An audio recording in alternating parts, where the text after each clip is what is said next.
ट्रकने दुचाकीला धडक दिल्याने आदित्य संभाजी जाधव वय वर्ष 22 या युवकाचा जागीच मृत्यू झाला, तर त्याची आई सारिका संभाजी जाधव वय वर्ष 42 या गंभीर जखमी झाल्या आहेत। पेठ वडगाव खोची रस्त्यावर भेंडवडे बसथांबा चौकात दुपारी 1:30 वाजता हा अपघात झाला। खोची येथील नानिवळे धरणग्रस्त वसाहतीतील आदित्य जाधव हा त्याची आई आजारी असल्याने भेंडवडे येथे दवाखान्यात घेऊन गेला होता।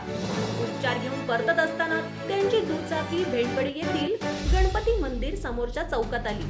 त्याचवेळी सांगलीकडून सिमेंटचा पाईप घेऊन वडगावकडे निघालेल्या ट्रकची समोरून दुचाकीला धडक बसली।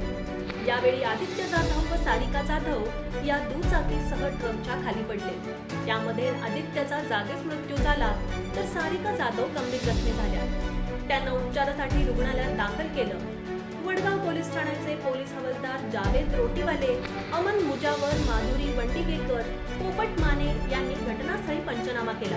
अपघाताची घटना मुख्य चौक परिसरात घडल्यामुळे भेंडवडे खोची धरणग्रस्त वसाहत ग्रामस्थ व आदित्यच्या मित्रमंडळींनी मोठी गर्दी केली होती।